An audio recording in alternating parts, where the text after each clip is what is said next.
Welcome, everyone. I'm Angelo Robles at Family Office Association. Today I'm going to talk a little bit about the role of your family office, specifically your single family office, in managing your future.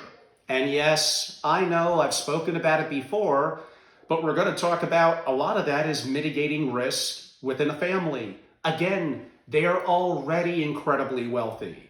There's going to be many challenges to their wealth, from confiscation to viruses to tsunamis to significant declines for a variety of reasons in the market. And wouldn't you think that hedging against those risks, whatever they may be, could be most important to the family? So it's going to take a new mindset and adaptability moving forward. That really is going to change the dynamic as we're seeing family offices become more rigorous, become more institutional.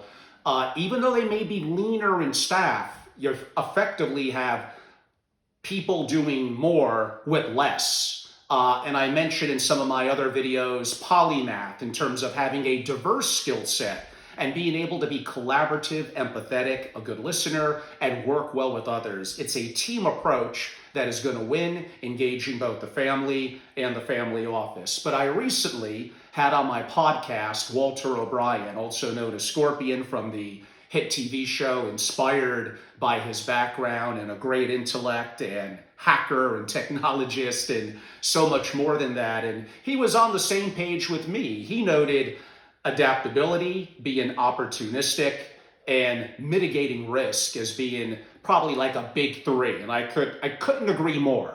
So in today's environment, we're all needing to adapt. We're all needing to become more remote. But are we really prepared?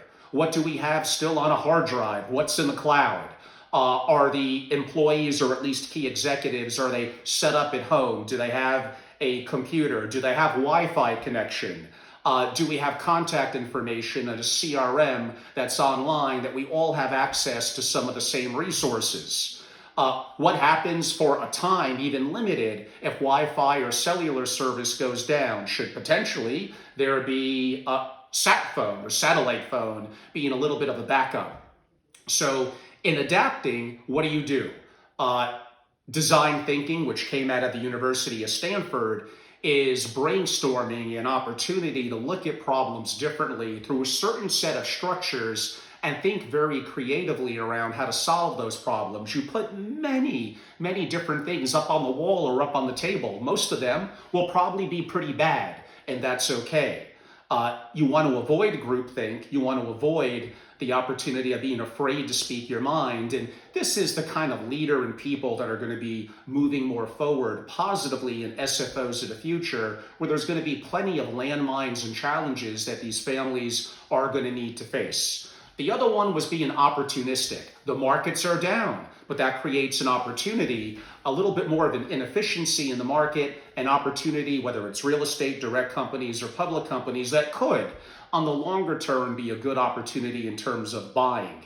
You have to take risk and know how to flip it. And I think excellent work, we had him speak at Family Office Association years ago, was Nassim Taleb and his work on being anti-fragile, where if things do get rocked or turned upside down, not only do you potentially have a hedge, you have an opportunity to be opportunistic given those given times. And that's not to be greedy. It just simply is to have an opportunity with your wealth and resources to also have the opportunity. You employ people, you pay taxes, and an opportunity to be a good Samaritan, to be philanthropic, as opposed to governments which have a truckload of bureaucracy and challenges. Families could be incredibly nimble in those that they help in their community, their country, and around the world.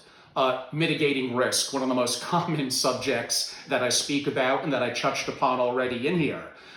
There's risk that you don't see coming. Some would define that as what's called a wicked problem risk. But how do you have the kind of people in your family office, on your board, in your committee, on call as depth in your Rolodex? Actually, people like a Walter O'Brien, who I mentioned earlier, that could really help you mitigate not just typical physical risk or cybersecurity and technology, but that's very grave as well.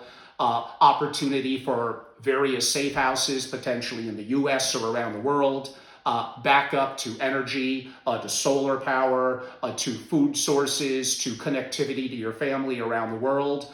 Also, one of my strong areas is a diversity in assets to help hedge against some of the risk that we noted, from various cash and currency positions, to gold, to cryptocurrencies, to art, to income producing private companies or organizations that you buy or create, that farmland as an example, or solar energy.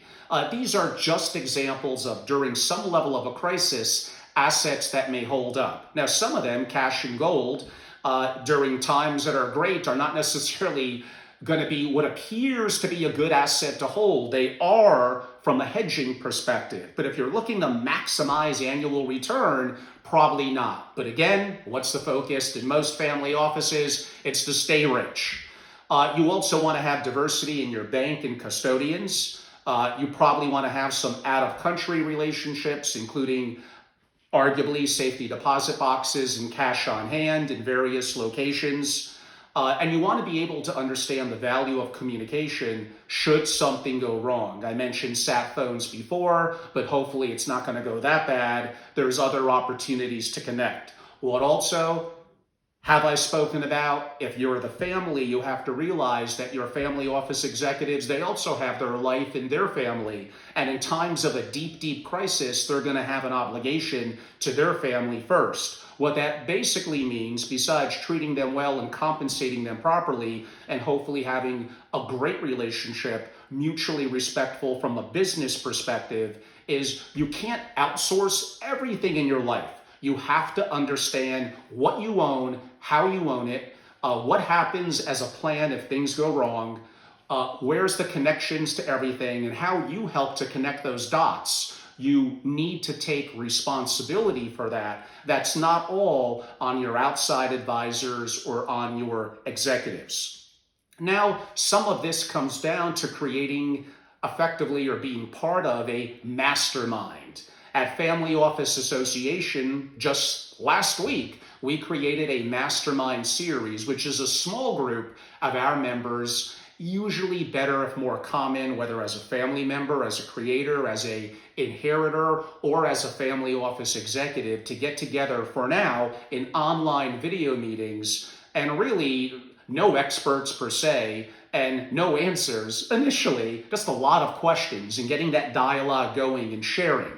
As that evolves, the opportunity to bring in selectively an expert to a mastermind group, or to take a family that's a member of Family Office Association, my organization, and build a mastermind group specifically for them, of a cybersecurity expert, a banking and finance expert.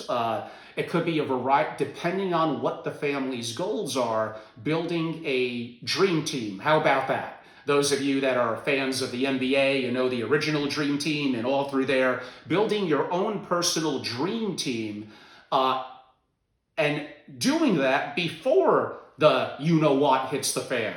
Having the opportunity to have a backup plan and a backup plan to that backup plan, and relying on certain expertise. So you as a family at the end of the day are going to make your own decision, but having a team of experts, consiglieres, a dream team, it's not necessarily a bad idea. So again, reminding and using Walter O'Brien again as the example, adapt, be opportunistic, flip the risk around. That's what you would do in being opportunistic during challenging times. And always remember and reread that book, because I know you read it at least once before, Nicholas Nassim Taleb's Anti-Fragile.